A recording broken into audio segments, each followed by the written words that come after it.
Welcome back नाज़रीन। हम गुफ्तगू करें साकिब बशीर साहब से, हसन रज़ा पाशा साहब से और अब्दुल मुईज़ जाफरी साहब से। हसन रज़ा पाशा साहब, सर वो आप भी गालिबन कराची के हवाले से कुछ कहना चाह रहे थे? हाँ, वो मैं ये अर्ज कर रहा था कि कराची का कन्वेंशन एक हुआ है, अच्छा कन्वेंशन हुआ है, काफ़ी इकट्ठ था।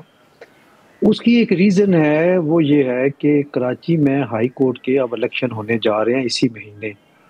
मेरे भाई मुईज़ जाफरी साहब शायद डेट बता दें। और उसमें इलेक्शन जब जब भी नज़दीक होते हैं तो इतनी हाइप क्रिएट हो जाती है, सपोर्टर्स, वोटर्स, और वो सारे अपना अपना जोर लगाते हैं कि हमने क्या क्या करना है अपने कैंडिडेट्स के लिए। और ये तो उसका अमल दखल मेरा ख्याल है कि बहुत ज़्यादा है, कुछ 27वीं तरमीम का इतना ज़्यादा नहीं है। क्योंकि उसकी वजह ये है कि जितनी भी ठीक। लीडरशिप है, दो ग्रुप हैं वहाँ पे। जिस तरह पूरे पाकिस्तान में दो ग्रुप हैं, प्रोफेशनल ग्रुप है, इंडिपेंडेंट ग्रुप है।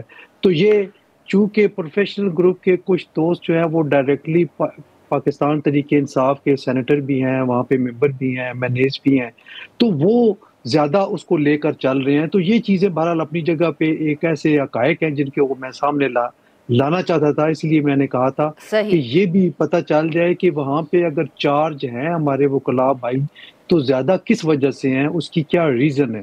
ये इसलिए मैंने अर्ज किया था ये।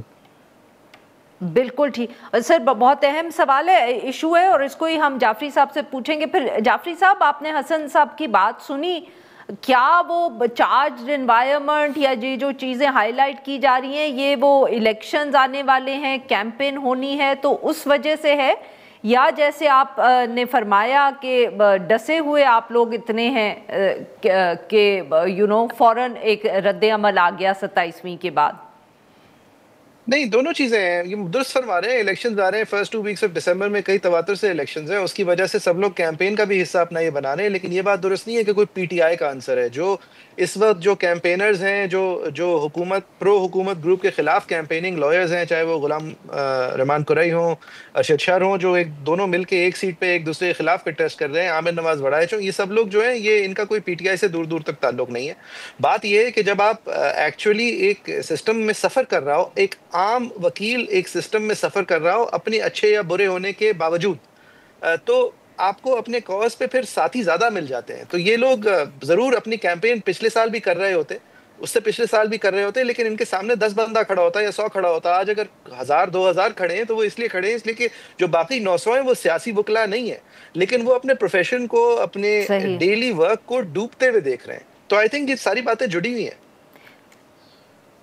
बिल्कुल ठीक। तो जाफरी साहब, तो आपके ख्याल में इसका क्या कोई दबाव हुकूमत पे पड़ेगा, अदलिया पे पड़ेगा? व्हाट आर यू एक्सपेक्टिंग और what are those lawyers expecting?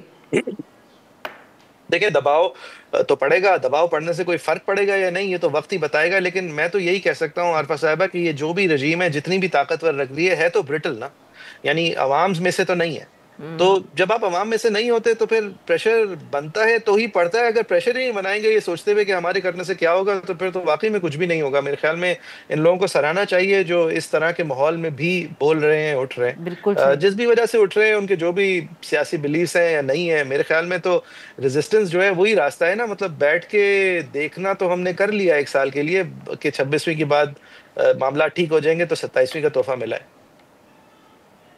बिल्कुल सही। साकिब साहब, अब अदलिया क्या सोच रही है, जो जिसको अगर मैं जाफरी साहब की ज़ुबान इस्तेमाल करूँ, जो डसी हुई है बेचारी? 2 इस्तीफ़े आ गए, उसके बाद सुप्रीम कोर्ट में खामोशी आ गई, इस्लामाबाद हाई कोर्ट से भी हमें बहुत ब्रेकिंग न्यूज़ चलाई गई कि जी वहाँ से भी इस्तीफ़े आ रहे हैं, वहाँ भी खामोशी है। व्हाट आर दोज 5 जजेस thinking? What is the supreme court thinking?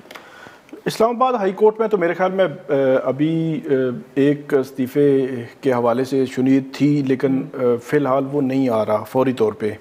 बाकी जो जजेज़ हैं वो फिर इस निज़ाम का सामना करने के लिए तैयार हैं कि उनको अगर ट्रांसफ़र किया जाता है तो वो ट्रांसफ़र होके जाएंगे और काम करेंगे। बज़ाहिर अभी तक की यही हमारे पास जो है। अच्छा, कि मतलब कि वो ट्रांसफर को इनकार नहीं करेंगे और वो चले जाएंगे? नहीं, इनकार का ऑप्शन ही नहीं रखा गया, बल्कि हाँ, इनकार नहीं, अगर इनकार यही है ना कि इस्तीफा दे दें। नहीं, इस्तीफा तो दे दें, लेकिन इनकार की सूरत में 209 में जो मिसकंडक्ट की कार्रवाई उनके खिलाफ शुरू हो जाएगी। मतलब अब तो बाकायदा वो पनिश करना है उन्होंने।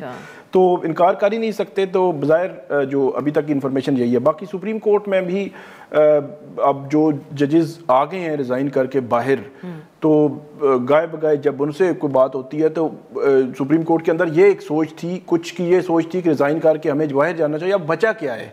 अब देखें ना, वो आपने पढ़ी कि 34 से 19 कर देंगे सुप्रीम कोर्ट के जजेस। कल अगर कोई 28वीं तरमीम में या कोई ऐसी राय आ जाए कि हर सूबे के एपलेट बेंचेस बना दिए जाएँ, सुप्रीम कोर्ट जो है वो ख़त्म कर दी जाए, या सिर्फ वो फेडरल की हद तक रह जाए, या इस तरह का कोई सूरत हाल बन जाए, तो फिर क्या बचेगा?